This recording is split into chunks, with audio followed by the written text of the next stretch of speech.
Hi all, welcome back to Praharsh vlogs. ఎక్కడికి ready అయ్యాను అనుకుంటున్నారా? నేనైతే చిలుకూరు బాలాజీ టెంపుల్కి అయితే వెళ్తున్నాను. అండ్ నేను వేసుకున్న జ్యువెలరీ అయితే మీషో నుంచి తీసుకున్నాను.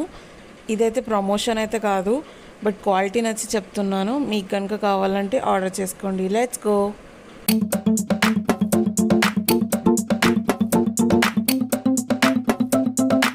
ఇదే అండి బాలాజీ టెంపుల్ ఎంట్రన్స్. అండ్ ఇక్కడ మనం చూసుకున్నట్టయితే ఇక్కడ చాలా టెంపుల్స్ కూడా ఉన్నాయి. అండ్ ఇది వచ్చేసి హనీబీ ఫామ్. సో కొనే ముందు టేస్ట్ చేసి కొనమంటున్నారు వాళ్ళు. అండ్ ఇక్కడైతే చాలా ఫ్రూట్స్ అయితే మనకు అవైలబుల్గా ఉన్నాయి. ఎక్కడ చూసినా రకరకాల ఫ్రూట్స్ అయితే అవైలబుల్గా ఉన్నాయి. మనం లోపలికి అయితే వచ్చేసాం. ఇక్కడైతే కొబ్బరికాయ రేట్లు మాత్రం చాలా ఎక్కువ ఉన్నాయి. నేను మాత్రం సజెస్ట్ చేసేది ఏంటంటే మీరు వచ్చేటప్పుడే తెచ్చుకోవడం బెటర్. అండ్ ఇది లోపలికి వచ్చేసాం మనం. ఇక్కడ లెఫ్ట్ సైడ్లో మనకి కొబ్బరికాయ కౌంటర్. అండ్ నేనైతే కొబ్బరికాయ తీసుకున్నాను. అరౌండ్ 40 రూపీస్ పడింది సింగిల్ కొబ్బరికాయే.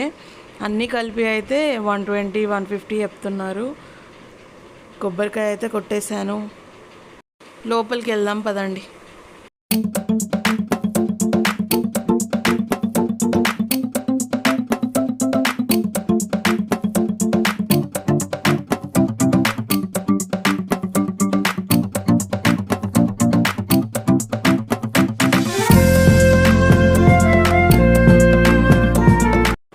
సో మనకి లెఫ్ట్ సైడ్లో దర్శనం, but phones are not allowed. So అందుకోసమే వీడియో తీయలేదు.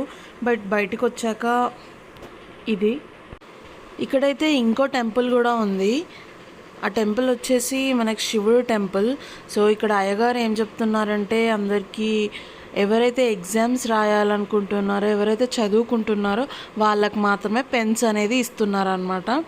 సో మేము కూడా తీసుకున్నాము. దర్శనం చేసుకొని బయటకైతే వచ్చేసాం. బయటకు వచ్చేసినాక ఇది. సో ఇక్కడైతే అన్ని స్టాల్స్ ఉన్నాయి. నాకైతే చిన్నప్పటి డేస్ గుర్తొచ్చాయి. మనం ఏదైనా జాతరకి వెళ్తే ఏదో ఒకటి కొనంది మాత్రం బయటికి రాలేం కదా. సో నేను కూడా కొనుక్కున్నాను ఇక్కడ కూడా. సో నాకైతే ఈ ఆవు దూడ బొమ్మ అయితే చాలా బాగా నచ్చింది. బట్ ఇందులో కూడా డిఫరెన్స్ ఉంది. వైట్ కలర్ ఒకటి ఉంది, కలర్డ్ ఒకటి ఉంది. సో నేను ఏ కలర్ తీసుకున్నాను అనేది కామెంట్ చేయండి. బట్ అంత కష్టపడకండి, నేనే చెప్పేస్తాను. నేనైతే నాకు వైట్ కలర్ నచ్చింది, సో వైట్ కలర్ తీసుకున్నాను. బట్ దీని ప్రైస్ ఎంతో కామెంట్ చేయండి. నేను ఎక్కువ పెట్టానా తక్కువ పెట్టానా అనేది నేను చెప్తాను. అండ్ నా చేతిలో ఉంది క్లిప్స్. అండ్ ఇక్కడ తోరణాలు కూడా ఉన్నాయి గుమ్మానికి, అండ్ స్టిక్కర్స్. అండ్ ఇక్కడ వచ్చేసి మనకి చెక్క బొమ్మలు చాలా ముద్దుగా ఉన్నాయి. బట్ కాస్ట్ అయితే చాలా ఎక్కువ ఉన్నాయి. సో ఫైనల్లీ ఇదైతే టెంపుల్ బ్యాక్ సైడ్. అండ్ ఇదంతా temple back side view. So మనకి స్వామి వచ్చేసి ఇలా ఉంటాడు. మనకైతే బ్యాక్ సైడ్ నుంచి గోపురం కూడా కనపడుతుంది. అండ్ దాని ముందే గర్భగుడి. ఫైనల్లీ ఫోటో సెషన్ కూడా అయిపోయింది నాది. మీకు ఈ వీడియో కనుక యూస్ఫుల్ అయితే like, share and subscribe. Bye.